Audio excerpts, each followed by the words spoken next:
नमस्कार मित्रांनो, तुमचं स्वागत आहे आपल्या YouTube चॅनलवरती। जरांगे पाटलांचा झटका आणि सरकारला फटका याचं कारण या व्हिडिओमध्ये बघायचंय। कारण दसरा मेळाव्यानिमित्त नारायणगडावरून राज्य सरकारला कशा प्रकारे फटकारलंय।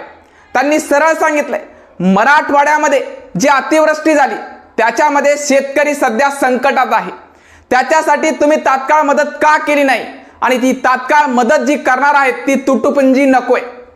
प्रति हेक्टरी 70,000 रुपये मदत शेतकऱ्यांना मिळाली पाहिजे। दुसरी गोष्ट, शेतकऱ्यांची कर्जमाफी झालीच पाहिजे। अशा प्रकारे खडसावून राज्य सरकारला मनोज जरांगे पाटलांनी सांगितलंय। जर शेतकऱ्यांच्या संकटात राज्य सरकार मदत करणार नसेल तर येणाऱ्या निवडणुकीमध्ये 100% राज्य सरकारला फटका बसल्याशिवाय राहणार नाही। कारण जर सरकार शेतकऱ्यांच्या मदतीला धावून येणार नसेल आणि व्यापाऱ्यांच्या मदतीला धावून जाणार असेल तर मायबाप जनता हे विसरणार नाहीये। यांना फक्त उद्योगपतींचे कर्ज माफ करायचेत का? सामान्य शेतकऱ्यांचे कर्ज माफ का होत नाही हा महत्त्वाचा प्रश्न जरांगे पाटलांनी राज्य सरकारला विचारलाय। म्हणून राज्य सरकारला दसरा मेळाव्यानिमित्त नारायणगडावरून सल्ला दिलाय, जर तुम्ही शेतकऱ्यांची कुठल्याही प्रकारची अडवणूक करणार असाल आणि शेतकऱ्यांची कर्जमाफी करणार नसाल आणि दिवाळीच्या पूर्वी प्रति हेक्टरी 70,000 रुपये देणार नसाल तर 100% तुम्हाला याचा फटका बसणार आणि मायबाप जनता हे विसरणार नाहीये। दुसरी गोष्ट, मराठा आरक्षणाबद्दल जर राज्य सरकारने कुठल्याही प्रकारचा हलगर्जीपणा केला आणि दिलेल्या GR नुसार मराठा व्यक्तींना कुणबी प्रमाणपत्र नाही दिलं तर 100% दिवाळीनंतर राज्य सरकारला याचा भोग भोगावा लागणार आहे। कारण मायबाप जनतेला तुम्ही वेड्यात काढू शकत नाहीत, महाराष्ट्रातील शेतकऱ्यांना वेड्यात काढू शकत नाहीत। म्हणून राज्य सरकार कित्येक दिवस जनतेला वेड्यात काढणार हा सगळ्यात महत्त्वाचा प्रश्न आहे। म्हणून आता तरी राज्य सरकारने कुठेतरी खडबडून जागा व्हायला पाहिजे।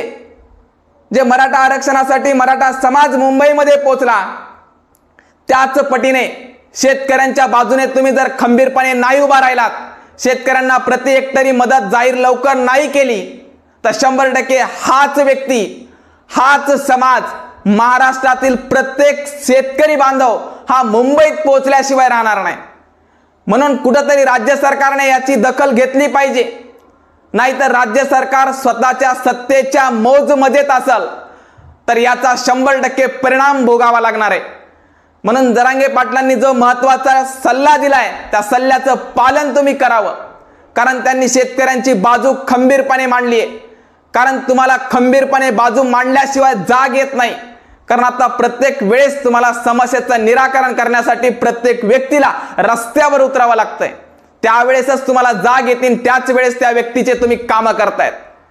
म्हणून जरांगे पाटलांनी दोन महत्त्वाचे सल्ले दिलेत, एक म्हणजे शासक बना आणि दुसरा म्हणजे प्रशासक बना।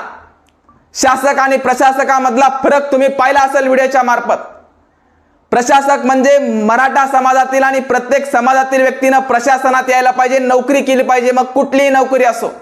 आणि दुसरी गोष्ट, या राजकारणी व्यक्तीच्या सतरंजा उचलण्यापेक्षा आपला सामान्य व्यक्ती एखादा सत्तेत गेला पाहिजे आणि तो शासक बनला पाहिजे। कित्येक वेळेस आमदार खासदारांच्या सतरंजा उचलून त्यांच्या पाठीमागे न फिरता आपल्या अधिकारांची मागणी त्यांच्याकडे प्रत्येक वेळेस करून सुद्धा ते आपली मागणी पूर्ण करत नसेल तर त्याच्यासाठी शासक बनावा लागेल। मग सर्वसामान्य जनतेतून एखादा व्यक्ती तुम्हाला शासन सत्तेवर पाठवावा लागेल। मग सुरुवात तुम्हाला करायची। फक्त काही वेळेस आपल्या इथं घडतं ते म्हणजे काय की इलेक्शन आलं, निवडणूक आली की पैसा, कोणी पैसा फेकला की आपलं मतदान त्यालाच, अशा प्रकारची कुठेतरी भावना आता बदलली पाहिजे। लोकांनी विचारधारा बदलली पाहिजे की आपण निवडणुकीमध्ये फक्त पैशाचा विचार करतोय, कोणी पैसे किती दिले, कोणी पैसे किती नाही दिले। तर माझं मत आणि प्रत्येक व्यक्तीचं मत आहे की जो सर्वसामान्य व्यक्ती आहे, धडपड करणारा व्यक्ती आहे, शेतकऱ्यांसाठी बाजू मांडणारा व्यक्ती आहे, सर्वसामान्य व्यक्तीसाठी बाजू मांडणारा व्यक्ती आहे, त्या व्यक्तीला आपल्या मतदारसंघातून, आपल्या सर्कलमधून, आपल्या महानगरपालिकेमध्ये निवडून दिलंच पाहिजे। प्रत्येक वेळेस वारसा असणारा राजकीय व्यक्ती जर निवडून येणार असेल तर कुठल्याच प्रकारचा बदल होणार नाहीये। हे 100% दसरा मेळाव्यानिमित्त नारायणगडावरून मनोज जरांगे पाटलांनी सर्वसामान्य जनतेला दिलेला सल्ला आहे। या जनतेचं पालन पोषण करण्यासाठी जे सत्तेवर बसणारे माणसं असतात ते जर पालन करणार नसतील तर त्यांना पाय उतार करण्याची जबाबदारी सुद्धा आपल्यालाच घ्यावी लागणार आहे। म्हणून राज्य सरकारने होईल तेवढा दिवाळीच्या पूर्वी शेतकऱ्यांची दिवाळी गोड करायची असेल तर तात्काळ मदत जाहीर करून त्यांच्या खात्यात जमा करावी आणि ती सुद्धा हजारात नकोय, 1000, 8000, 5000 नकोय, तुटपुंजी रक्कम नकोय। जरांगे पाटलांनी तर तुम्हाला सल्ला दिलाय 70,000 रुपये प्रति हेक्टरी, तर तुम्ही किती मदत करणार तर आता येत्या काळात दिसणार आहे। आणि जर तुमची शेतकऱ्यांच्या बाजूने पाठिंबा नसेल तर येत्या काळात तुम्हाला पाय उतार केल्याशिवाय ही जनता शांत बसणार नाही। एवढंच या व्हिडिओच्या मार्फत तुम्हाला सांगायचंय। आणि हा व्हिडिओ प्रत्येकापर्यंत शेअर करा जेणेकरून प्रत्येक व्यक्ती जागृत झाला पाहिजे। निवडणुकीच्या पूर्वी पैशाला न विकणारा व्यक्ती तयार झाला पाहिजे, सर्वसामान्य जनतेतून शासनकर्ता बनवणारा व्यक्ती बनला पाहिजे, याच्यासाठी हा व्हिडिओ बनवलाय। म्हणून निवडणुकीच्या पूर्वी पैशाला बळी न पडता आपला बाजू मांडणारा व्यक्ती कोण आहे, आपल्या शेतकऱ्यांच्या बाजूने बोलणारा व्यक्ती कोण आहे, सर्वसामान्य जनतेचे प्रश्न मार्गी लावणारा व्यक्ती कोण आहे, याचा विचार तुम्ही येत्या निवडणुकीत करताल, हाच महत्त्वाचा संदेश या व्हिडिओच्या मार्फत द्यायचा आहे। ठीक आहे, थांबतो, धन्यवाद।